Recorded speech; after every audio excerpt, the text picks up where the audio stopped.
Zee TV Telangana news కి స్వాగతం. ముందుగా ముఖ్యాంశాలు. తాడేపల్లిలోని పార్టీ కేంద్ర కార్యాలయం నుంచి వైఎస్ఆర్సీపీ నేతలు విలేకరుల సమావేశం. పద్మవిభూషణ్ రామోజీరావు గారి సంస్మరణ సభలో గౌరవ డీసీఎం పవన్ కళ్యాణ్.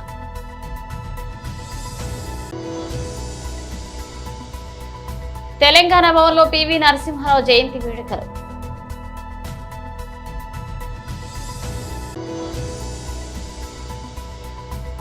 రామోజీరావు సంస్మరణ సభలో ముఖ్యమంత్రి నారా చంద్రబాబు నాయుడు. ఇక తాడేపల్లిలోని పార్టీ కేంద్ర కార్యాలయం నుంచి వైఎస్ఆర్సీపీ నేతలు విలేకరుల సమావేశంలో మాట్లాడుతున్నారు. అలా చూద్దాం. తెలుగుదేశం ప్రభుత్వం ఏర్పడి నుంచి పల్నాడులో మాచర్ల మాజీ శాసనసభ్యులు పిన్నెల్లి రామకృష్ణారెడ్డి గారిని అరెస్ట్ చేయాలి, ఎలాగన్నా అరెస్ట్ చేయాలి, అసలు దాని కొరకే తెలుగుదేశం పార్టీ అధికారంలోకి వచ్చింది అన్నట్టు పల్నాడులో ప్రవర్తించడం, మరీ ముఖ్యంగా మాచర్లలో. ఎట్టకేలకు నిన్న రాత్రి తెలుగుదేశం ప్రభుత్వం లేదు వాళ్ళ ప్రభుత్వానికి సంబంధించిన పోలీసులు అరెస్ట్ చేయటం, అరెస్ట్ చేసిన తర్వాత కూడా ఒక సీనియర్ లీడర్ రామకృష్ణారెడ్డి గారు పోలీసు ఆధీనంలో ఉంటే, కస్టడీలో ఉంటే ప్రొటెక్షన్ ఇవ్వాల్సిన బాధ్యత పోలీసుల మీద ఉంటుంది. కానీ మాచర్ల పోతుంటే అక్కడ దాడి చేయడానికి కూడా ప్రయత్నించి అందరం చూస్తున్నాం. ఇప్పటి వరకు ఎక్కడా ఇటువంటి ఘటన మేము చూడలా. గడిచిన 20-30 సంవత్సరాల్లో పోలీసులు అరెస్ట్ చేస్తారు, కోర్టులో హాజరు పెడతారు, బెయిల్ ఇస్తారా ఇవ్వరా అది కోర్టు యొక్క విచక్షణ. కానీ పోయే ముందు అక్కడ తెలుగుదేశం నాయకులు రావటం, హేళన చేయటం, దాడి చేయడానికి ప్రయత్నించటం, చివరికి రామకృష్ణారెడ్డి గుద్దాడని దాని మీద మళ్ళీ రాతలు రాయిపీయటం, ఇది ఎంతవరకు సమంజసమో ఈరోజు ఆంధ్ర రాష్ట్ర ప్రజలనే కోరుకుంటున్నాం. నిజంగా చూస్తే ఈరోజు మీరు ఏదైతే ఈవీఎం కేసు అని ఎలక్షన్ పోలింగ్ అయినప్పటి నుంచి ఊదరగొట్టి మరి అరెస్ట్ చేయించారో రామకృష్ణారెడ్డి గారిని, దాంట్లో కోర్టు నిన్న రాత్రి బెయిల్ ఇచ్చేసింది. ఎస్, బెయిల్ ఆయన హక్కు కాబట్టి వెంటనే రావటం జరిగింది. కానీ ఏదైతే అక్రమ కేసులు ఉన్నాయో, కారంపూడిలో సిఐ మీద ఒత్తిడి తెచ్చి బుక్ చేసిన కేసు కావచ్చు, లేదు మరొక నాయకుడు పాల్వాయి గేట్లో తెలుగుదేశం నాయకుడు బుక్ చేసిన కేసుల్లోనే ఈరోజు కక్షపూరితంగా రామకృష్ణారెడ్డి గారిని జైల్లో పెట్టడం జరిగింది. చట్టపరంగా మేము పోరాటం చేస్తాం, చట్టపరంగానే ముందుకు పోతాం. తప్పకుండా మా నాయకుడు మళ్ళీ బయటకు వస్తాడు. అందరం కలిసి జగన్మోహన్ రెడ్డి గారి నాయకత్వంలో మళ్ళీ ఎటువంటి సంఘటనలైనా సరే ఎదుర్కొని పల్నాడు ప్రాంతంలో ఏదైతే గడిచిన 5 సంవత్సరాల్లో అభివృద్ధి చేశామో వాటిని నిరూపించుకుంటూ ముందుకు పోయి పార్టీని నిలబెట్టుకుంటాం. కార్యకర్తలకి, నాయకులకి అండగా నిలబడతాం. మా నాయకుడు ఇచ్చిన ఆదేశాలతో తెలియచేస్తున్నాం. అలాగే గడిచిన వారం రోజుల నుంచి మనం చూస్తున్నాం, ఏదైతే వైఎస్ఆర్సీపీ ఆఫీసులు చట్టపరంగా, ఇదిగో దాదాపు 2016లో తెలుగుదేశం ప్రభుత్వం ఉన్నప్పుడే జీవో తెచ్చారు. ఏ పార్టీ అయినా, నేషనల్ పార్టీకి, స్టేట్ రీజనల్ పార్టీలకి, అసెంబ్లీలో బలం ఉన్న పార్టీలకి ఇదిగో ఈ రకంగా అలాట్ చేయొచ్చు. వాళ్ళు ఇచ్చిన జీవో ప్రకారమే ల్యాండ్స్ అలాట్ చేసి కట్టుబడులు చేసుకుంటే ఈ రోజున 1-2 ఇరగొడుతున్నారు. కొన్నిటి మీదకి తెలుగుదేశం నాయకులు, మంత్రులు, అధికారంలో ఉన్న వాళ్ళు, ఎమ్మెల్యేలు కొంతమంది వైఎస్ఆర్సీపీ ఆఫీసులోకి వచ్చి వాళ్ళు ఇష్టం వచ్చినట్టు ప్రెస్ మీట్లు పెట్టడం, ఇది ఎంతవరకు సమంజసం? ఒక కొత్త సాంప్రదాయానికి మీరు తెరలేపుతున్నారు. ఈరోజు మాకు జరిగింది రేపు మీకు జరగచ్చు. ఎవరి ఆఫీసు వాళ్లకు ఉంటుంది. ఎస్, మేము చట్టపరంగా అలాట్ చేశామా లేదా దాన్ని చూడండి. ఓకే, మీకేమైనా అభ్యంతరాలు ఉంటే మీరు లేవనెత్తండి. ప్రభుత్వంలో మీరున్నారు, తెలుగుదేశం నాయకులు ఉన్నారు, ఈరోజు తెలుగుదేశం ప్రభుత్వం ఉంది. మా అలాట్మెంట్ కరెక్టా కాదా, చట్టపరంగా చేశామా లేదా లేవనెత్తండి. మేము అన్నిటికీ సమాధానం చెప్పడానికి రెడీగా ఉన్నాం. అంతేగాని తెలుగుదేశం నాయకులు వచ్చి మా ఆఫీసుల్లో ప్రెస్ మీట్లు పెట్టడం, ఆఫీసులు ఆక్రమించుకుంటామని స్టేట్మెంట్లు ఇవ్వటం ఎటు దారి తీసిద్దో మీకే వదిలేస్తున్నాం. ఎదురుదాడి రాజకీయాలు ఎవరికీ మంచిది కాదు. ప్రజాస్వామ్యంలో చట్టపరంగా మేము చేశామా లేదా మీరు చూసుకోండి. రూల్ ప్రకారమే అన్ని జీవోలు క్యాబినెట్లో పాస్ అయిన తర్వాతనే వైఎస్ఆర్సీపీకి ల్యాండ్ అలాట్మెంట్ జరిగింది, ఆఫీసులు కట్టుబడి చేస్తున్నామని తెలియచేస్తున్నాం. ఈనాడు గ్రూప్ సంస్థల వ్యవస్థాపకుడు రామోజీరావు సంస్మరణ సభకు AP deputy CM Pawan Kalyan హాజరయ్యారు. ఈ కార్యక్రమంలో ఆయన ప్రసంగిస్తూ రామోజీరావు గురించి అందరూ చెప్పిన దానికంటే తన అనుభవంలో రామోజీరావు గురించి ఎంతో తెలుసుకున్నారని వెల్లడించారు. రామోజీరావు సినీ రంగంలో ఉన్నప్పటికీ ఆయనతో తనకు పరిచయం లేదని తెలిపారు. రాజకీయాల్లోకి ప్రవేశించిన తొలినాళ్లలో 2008లో మొదటిసారిగా రామోజీరావును కలిశారని వెల్లడించారు. రామోజీరావు మాట్లాడే విధానం చాలా నిక్కచ్చిగా ఉండేది. ఆయన ప్రజల పక్షపాతిని అర్థమైందన్నారు. ఇక ఆయన మాట్లాడుతున్నంత సేపు నా మధ్యలో ఒకటే ఆలోచన, పాత్రికేయుల విలువలను కాపాడడానికి ఆయన ఉన్నారని అర్థమైందన్నారు. ఆయన నాతో మాట్లాడినంత సేపు ప్రజా సంక్షేమం కోణంలోనే చర్చ జరిగిందన్నారు. 2019లో ఒకసారి లంచ్ కు ఆహ్వానించారు. ఈ సందర్భంగా దేశ పరిస్థితులు, పత్రికా స్వేచ్ఛ గురించి తాను ఎప్పుడు రాజీ పడకపోవడం గురించి చెప్పాను. ఇక అంతేకాకుండా తనకు పరిచయస్తులు కానీ సన్నిహితులు కానీ ఇంకెవరి పట్ల అయినా కానీ ప్రజా ప్రయోజనాల కోణం నుంచి చూస్తే ఆయన వైఖరి చాలా నిర్దాక్షిణ్యంగా ఉంటుంది. లంచ్ తర్వాత ఆయనతో మాట్లాడుతుంటే పత్రికా స్వేచ్ఛ అనేది ఈ దేశానికి ఎంత అవసరమో అర్థమైందన్నారు. వేదిక పైన గౌరవ ముఖ్యమంత్రి శ్రీ నారా చంద్రబాబు నాయుడు గారికి, బొఫర్స్ కుంభకోణాన్ని బయటికి తీసుకొచ్చిన హిందూ మేనేజింగ్ డైరెక్టర్, ఒకప్పుడు ఎడిటర్గా పనిచేసిన శ్రీ ఎన్ రామ్ గారికి, రాజస్థాన్ పత్రిక చీఫ్ ఎడిటర్ ఓనర్ అయిన శ్రీ గులాబ్ కుటారి గారికి, చిత్ర పరిశ్రమ అతిరథ మహారథులందరికీ, శ్రీ రామోజీరావు గారి కుటుంబ సభ్యులు, వారి అబ్బాయి శ్రీ సుమన్ గారికి, శ్రీమతి శైలజా కిరణ్ గారికి, శ్రీమతి విజయేశ్వర గారికి, రామోజీరావు గారి మనవలకి మనమనాలకి ప్రత్యేకించిన హృదయపూర్వక నమస్కారాలు. ముఖ్యంగా ఆయనతో పాటు వెన్నంటే ఉన్న ఆయన ఈనాడు పత్రికా కుటుంబానికి, జర్నలిస్ట్ కుటుంబానికి, వారందరికీ కూడా నా ప్రత్యేక హృదయపూర్వక నమస్కారం. రామోజీరావు గారి గురించి అందరూ చెప్పిన దానికంటే కూడా నాకు నా పర్స్పెక్టివ్లో, నా అనుభవంలో నేను చూసిన రామోజీరావు గారిని మీ కొద్ది సంఘటనలు పంచుకుంటాను.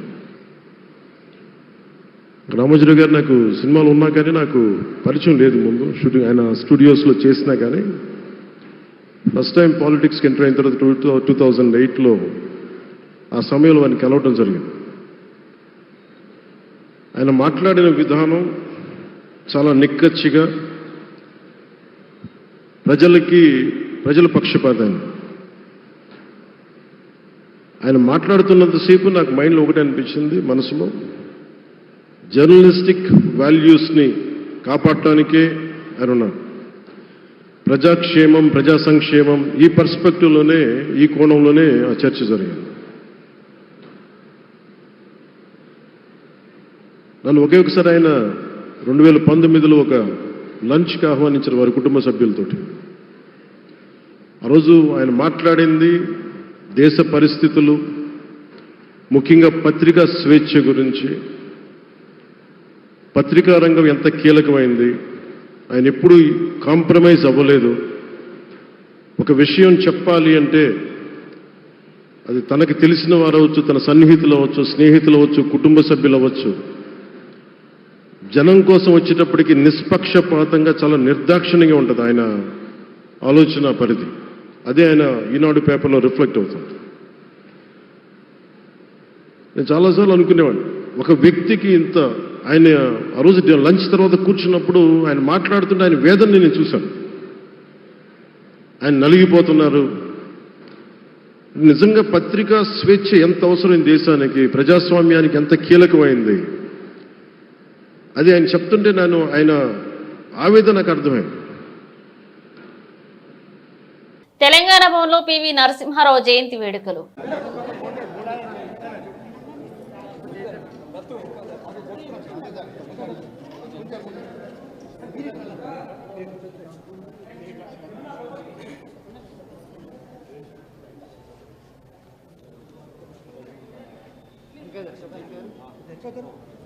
మేడం ఒక్కసారి ఒక్కొక్క స్టెప్ విశాలంగా వస్తుంది ఫోటో విశాలంగా వస్తుంది మేడం కొద్దిగా ఒక్కొక్క స్టెప్ కొంచెం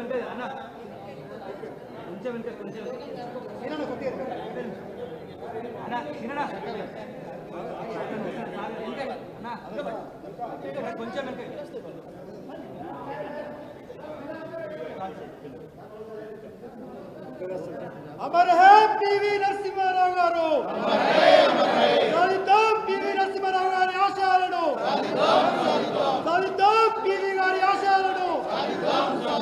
జై తెలంగాణ. కేసీఆర్ గారి నాయకత్వం, కేటీఆర్ గారి నాయకత్వం.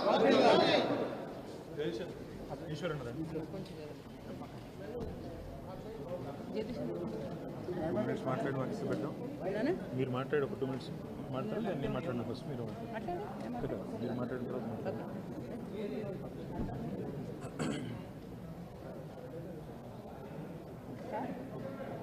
ఓకే.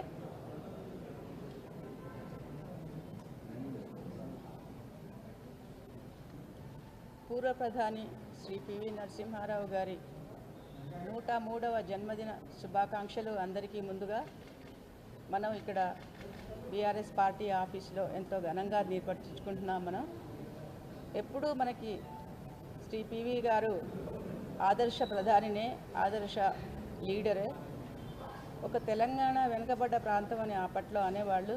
కానీ అటువంటి వెనుకబడ్డ ప్రాంతం నుంచి ఒక అపర మేధావి ఈ దేశాన్ని, అనేక చిక్కుల్లో ఉన్న దేశాన్ని, ప్రమాదం అంచులో ఉన్న దేశాన్ని రక్షించి మైనారిటీ ప్రభుత్వాన్ని, మెజారిటీ కాదు, అబ్సల్యూట్ మెజారిటీ కాదు, అప్పుడు ఏలడం ఏం గొప్పేం లేదు, కానీ అనుక్షణం అనేక ఇబ్బందులను ఎదుర్కొంటూ 5 సంవత్సరాలు దిగ్విజయంగా పరిపాలించి అనేక సంవత్సరాలకు ఒక మంచి సంస్కరణల బాట వేసిన శ్రీ పివి నరసింహారావు గారు, తెలంగాణ ముద్దుబిడ్డ మా నాయన గారు. ఇక్కడ ఈ జయంతి విజయవాడలో ఏర్పాటు చేసిన రామోజీరావు సంస్మరణ సభలో ఏపీ ముఖ్యమంత్రి చంద్రబాబు ప్రసంగించారు. రామోజీరావు ఈనాడు పత్రిక ద్వారా సమాజ హితం కోసం పాటుపడ్డారని తెలిపారు. జిల్లా ఎడిషన్లు తీసుకొచ్చి ఎక్కడికక్కడ ప్రజా సమస్యల పరిష్కారానికి కృషి చేశారని పేర్కొన్నారు.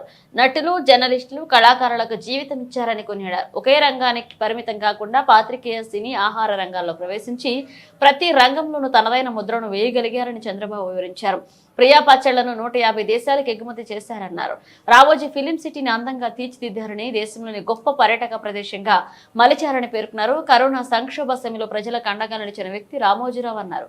సాగిపోయినటువంటి ఒక అనుభూతి కలిగేది ఎప్పుడు అంటే, ఏనాడు విడిపోని ఒక ఈనాడు ఫాంట్ తోటి పత్రికలు చాలా చూస్తూ ఉంటాం, కానీ దాంట్లో ఉండేటువంటి అక్షరం తాలూకు గమ్మత్తు ఏమిటో మనకు తెలియదు.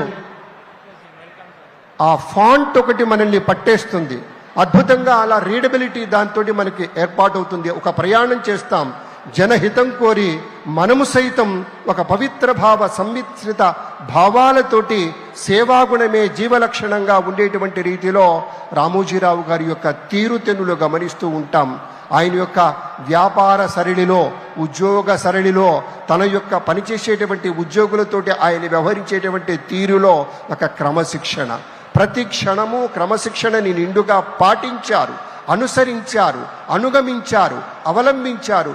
కాబట్టే ఆ ధర్మాన్ని పట్టుకోమని మనలాంటి వారికి ఒక స్వచ్ఛప్రాయనగా ఆయన చెప్పారు. కాబట్టే అందులో నుంచి అందిపుచ్చుకున్నటువంటి సమాజానికి చీడపురుగుల్లాంటి వాటిని పారద్రోలి హితం చేకూర్చేటువంటి వాటిని మనం పరం చేసుకుంటూ ముందుకు వెళ్తూ ఉన్నాం. గౌరవనీయులు మన ముఖ్యమంత్రి వర్యులు శ్రీ నారా చంద్రబాబు నాయుడు గారు విచ్చేశారు. ప్రత్యేకంగా ఏర్పాటు చేసినటువంటి రామోజీరావు గారి గురించినటువంటి విశేషాలతో కూర్చున్నటువంటి ఆయా ఛాయాచిత్రాల యొక్క ప్రదర్శనని తిలకిస్తూ ఉన్నారు.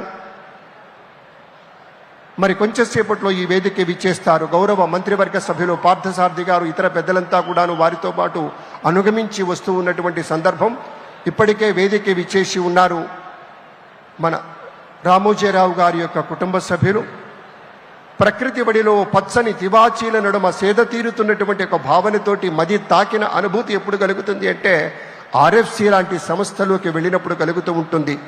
నేను కూడా ఇంత పూర్వం ఈటీవీలో న్యూస్ రీడర్గా పనిచేసినప్పుడు కావచ్చు, వారి యొక్క జన్మదిన వేడుకల్లో 3 రోజుల పాటు ప్రత్యేకంగా వ్యాఖ్యాతగా వ్యవహరించినటువంటి సందర్భం కావచ్చు. ఆయన పలకరించే తీరులో, పెట్టేటువంటి తీరులో ఒక లాలన, ఒక ప్రేమ, ఒక వాత్సల్యం, ఒక దివ్యానుభూతి ఉండేది. నేను పనిచేసింది అతి స్వల్పకాలమే ఈటీవీలో వార్తలు చదువుతూ, కానీ గుర్తుపెట్టుకొని మళ్ళీ వారి జన్మదిన వేడుకలు వారి యొక్క ఇంట్లోనే ప్రత్యేకంగా చేశారు. అప్పుడు సురభి నాటకాలు వేశారు. నాటకాల పట్ల వారికి ఉండేటువంటి మక్కువాది, పద్య నాటకాలంటే ఎంతో ప్రేమ వారికి. అలాగే ఎప్పుడు ఏ సందర్భంలో అయినా సరే మన భారత రామాయణ ఇతిహాసాల గురించినటువంటి కథల్ని మొత్తం కూడా చిన్న చిన్నవిగా చేసి పిల్లలకి అందించాలని ప్రత్యేకంగా బాలభారతం పేరిట ఎంతో యజ్ఞమే చేశారు. ప్రత్యేకించి కొన్ని కథల్ని గంట నిడివి ఉండేటువంటి చిరు చిత్రాలుగా చేయాలని వ్రాయించారు. ఏది చేసినా కూడా జనహితం, జనహితం, ప్రజాహితమని నమ్మి ఆ యొక్క అక్షర సేద్యంలో తనకు తాను పునరంకితం చేసుకున్నటువంటి మహనీయ మూర్తి శ్రీ రామోజీరావు గారు. మూలాలను మరిచిపోలేని మార్గదర్శి రామోజీరావు గారు. రైతు కుటుంబంలో పుట్టినందుకు జీవితాంతం రైతు పక్షానే నిలిచినటువంటి తీరు కావచ్చు, అన్నదాత పత్రిక ద్వారా అది రుజువు చేసినటువంటి విధానం కానీ, సంప్రదాయ పద్ధతులతోటి ఆధునిక వ్యవసాయ రీతుల్ని, ఆర్గానిక్ పంటల్ని, దిగుబడిని పెంచే సాధనంగా వారు చూపినటువంటి విజ్ఞతకు వినమ్రపూర్వకంగా గుర్తు చేసుకుంటూ కార్యక్రమంలోకి వెళ్ళబోతూ ఉన్నాం. ప్రధాన కార్యక్రమం ఇప్పుడు ప్రారంభమవుతుంది. అందరం భాగస్వాములమవుదాం. గౌరవనీయులు ఆంధ్రప్రదేశ్ ముఖ్యమంత్రి వర్యులు శ్రీ నారా చంద్రబాబు నాయుడు గారికి ఆహ్వానం పలుకుతున్నాం. అలాగే విచ్చేసిన మంత్రివర్యులు deputy chief minister Shri Pawan Kalyan గారికి, అలాగే వేదిక మీద ఆసీనులైనటువంటి అతిథులకు, పాత్రికేయ మిత్రులకు, కుటుంబ సభ్యులకు అందరికీ సంస్మరణ సభా కార్యక్రమానికి ఆహ్వానం పలుకుతూ కార్యక్రమాన్ని ప్రారంభించుకుంటున్నాం. ముఖ్యమంత్రి వర్యుల్ని మన చీఫ్ సెక్రటరీ అలాగే ప్రిన్సిపల్ సెక్రటరీ గారు తోడ్కొని వేదిక మీదకి తీసుకుని వచ్చిన క్షణాన్ని మనం చూస్తున్నాం.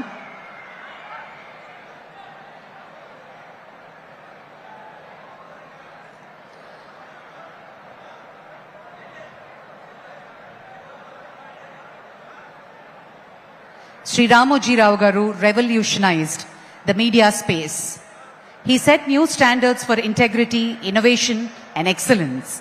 He moved with the times and he moved ahead of the times.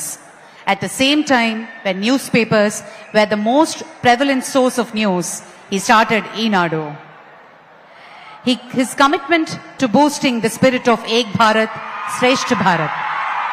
గౌరవనీయులు ముఖ్యమంత్రి శ్రీ నారా చంద్రబాబు నాయుడు గారు రామోజీరావు గారి కుటుంబ సభ్యులని పలకరించడానికి వేదిక ముందుకి వస్తున్న తరుణం.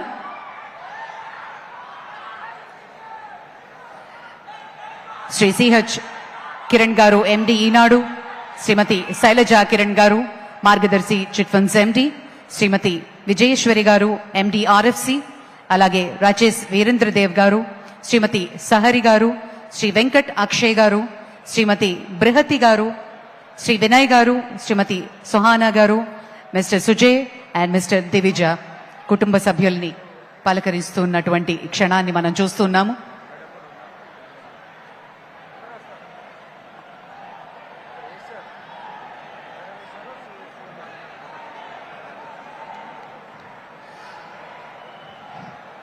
శ్రీ రామోజీరావు గారు తెలుగుకి వెలుగులు అద్ది ఉషోదయ కిరణాల పసిడి వర్ణాలతో మురిసిపోయారు. ఆయన భావితరానికి పాత్రికేయులకి ఒక మార్గదర్శిగా నిలిచారు. ప్రతికూల పరిస్థితులని సైతం ఎదిరించి సానుకూలంగా మార్చుకుని స్వప్నాలని సాకారం చేసుకోవడానికి ఆయన ఒక అక్షర మునిగా నిలిచారు. ఈనాటి ప్రపంచ పరిస్థితులను సమగ్రంగా మన ముందుంచారు ఈనాడు ద్వారా. అపారమైనటువంటి సాహిత్య విలువలు గలిన చతుర, మహిళలందరి కోసం ప్రత్యేక వసుంధర. ఇలా ఆదివారం వస్తే ఈనాడు ఆదివారం అనుబంధం. సినిమాలపై ఆయనకున్న ప్రేమని ఉషోదయ కిరణాలతో తెలుగు ప్రజలకు రాసిన ప్రేమలేఖ, శ్రీవారికి ప్రేమలేఖ వంటి ఎన్నో చిత్రాలు కేవలం ఆరోగ్యకర హాస్యం మాత్రమే కాకుండా సమాజ శ్రేయస్సు కోరుతూ మనలో స్ఫూర్తిని నింపిన ఎన్నో సినిమాలు ఆయన వెనకుండి నడిపించారు.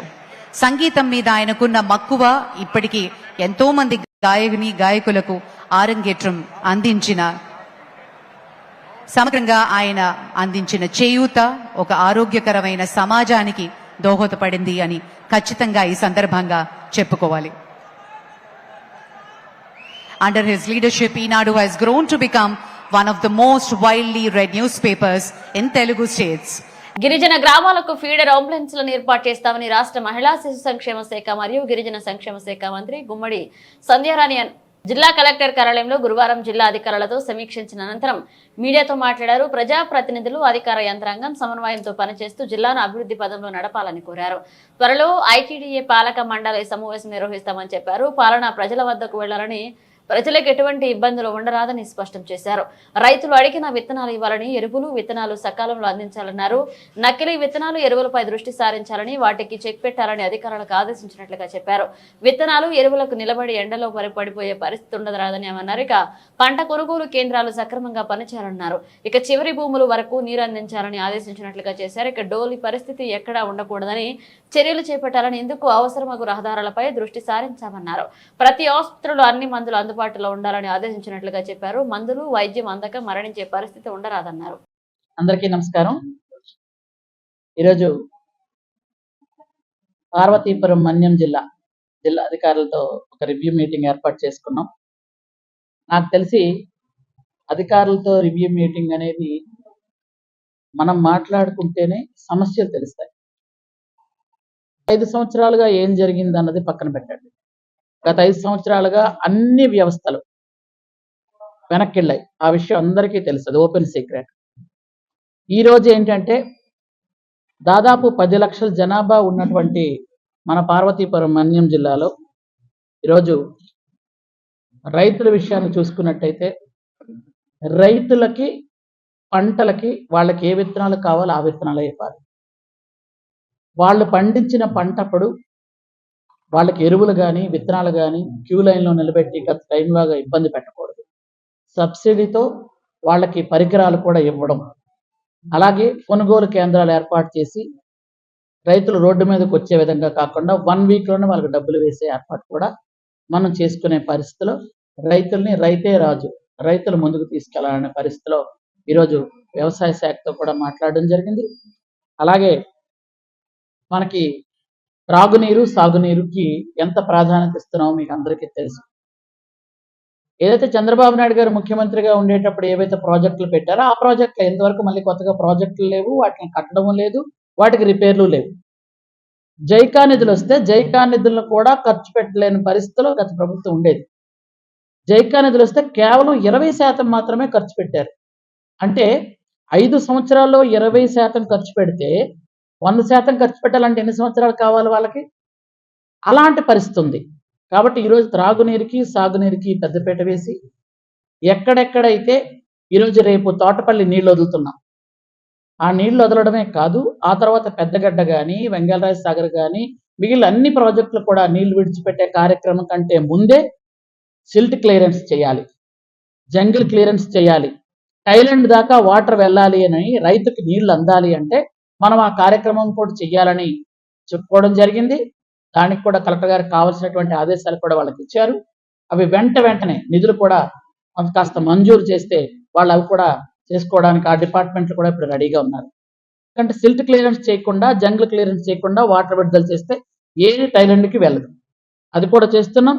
అలాగే సాగునీరు అయింది, త్రాగునీరు అంటే వాటర్ లేని విలేజ్ ఉండకూడదు, మాకు త్రాగడానికి నీళ్ళు లేవు అని ఏ విలేజ్ కూడా మాట్లాడుకోకుండా ఉండాలి అంటే అది మేము ఒక ప్రెస్టేజ్గా తీసుకొని, ఒక పైలట్ ప్రాజెక్ట్ తీసుకొని ప్రతి గ్రామంలో కూడా, అంటే అది ఒక హ్యామ్లెట్ విలేజ్ అయినా కానీ అక్కడ నీళ్ళు ఇవ్వాలి ఖచ్చితంగా అని ఒకటి అనుకుంటున్నాం. ఆ పథకం ద్వారా ఖచ్చితంగా ప్రతి గ్రామానికి మంచినీళ్ళు ఇస్తాం, తాగడానికి మంచినీళ్ళు ఇవ్వడానికి ఆ ఏర్పాటు కూడా అనుకుంటున్నాం. అలాగే ఇప్పటిదాకా మనకి విద్యా వైద్యానికి ఎంత ప్రాధాన్యత మీ అందరికీ తెలుసు. గత కాలంలో ఆ విద్యా వైద్యానికి ప్రాధాన్యత ఎంత ఉందో మీరందరూ కూడా చూశారు. ఈరోజు వైద్యం చూసుకున్నట్టయితే చాలా దగ్గర గత టైంలో మందులు లేక ఇబ్బంది పరిస్థితుంది. ఈరోజు ఆ పరిస్థితి లేదు, మందులన్నీ వచ్చాయి. పిహెచ్సిల్లో కూడా మీకు మలేరియా మందులు ఇస్తున్నాము. ఇంత పూర్వం లేదు, అది ఇప్పుడు ఇస్తున్నాం. మళ్ళీ టెస్టులన్నీ చేయడం జరుగుతుంది. అలాగే ప్రతి పిహెచ్సిలో సిహెచ్సిలో కూడా అన్ని రకాల టెస్టులు చేసి వాళ్ళకి అన్ని రకాల మందులు ఇస్తారు. బయట మందులు కొనుక్కునే పరిస్థితి ఉండదు. అలాగే అంబులెన్స్లు కూడా ఏవేవి రిపేర్లు ఉన్నాయో అర్జెంటుగా రిపేర్ చేయమని కూడా చెప్పడం జరిగింది. దాదాపు 7 అంబులెన్స్లు పనిచేయట్లేదంటే అవి కూడా రిపేర్లు ఇప్పుడు పెడుతున్నాం. 108లు 104లు కూడా ప్రజెంట్ ఉన్నాయి. అవి కూడా మనం ఉపయోగించుకోవచ్చు. మారుమూల గిరిజన గ్రామాలకి మనం ఫీడర్ అంబులెన్స్లు పెడుతున్నాం. ఫీడర్ అంబులెన్స్లు కూడా వెళ్తున్నాయి. ఫీడర్ అంబులెన్స్లు వెళ్ళలేని చోట అర్జెంటుగా అక్కడ కూడా రోడ్డు సదుపాయం చేసి ఏ విధంగా చేస్తే ఫీడర్ అంబులెన్స్లు వెళ్తాయి అది కూడా ఇప్పుడు చర్చించడం జరిగింది. అక్కడ కూడా ఎక్కడైతే ఫీడర్ అంబులెన్స్లు కూడా వెళ్ళలేని పరిస్థితిలో అక్కడ రోడ్లు కూడా ఇప్పుడు అర్జెంటుగా నిర్మాణం చేయడానికి కూడా ప్రణాళిక ఒకటి తయారు చేసుకున్నాం.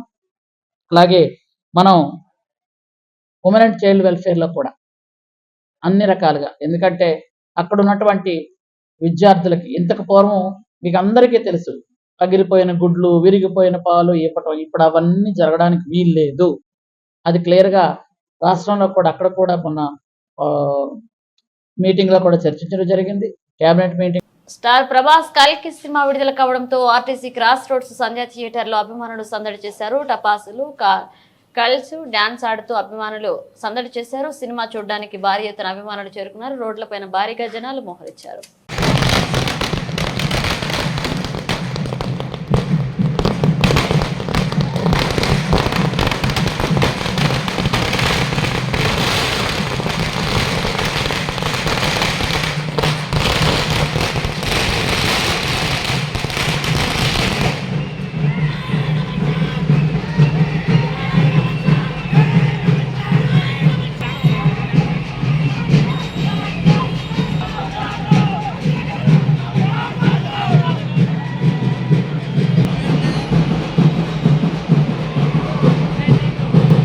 ముగించే ముందు హెడ్లైన్స్ మరోసారి.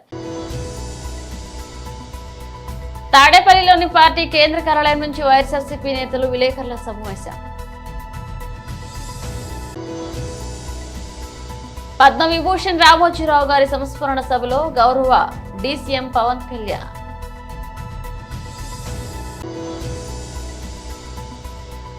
తెలంగాణ భవన్లో పివి నరసింహారావు జయంతి వేడుకలు.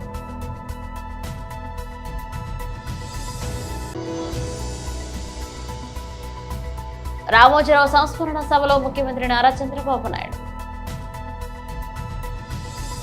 ఇవి ఇప్పుడు అప్డేట్స్. మన అప్డేట్స్ మళ్ళీ కలుద్దాం.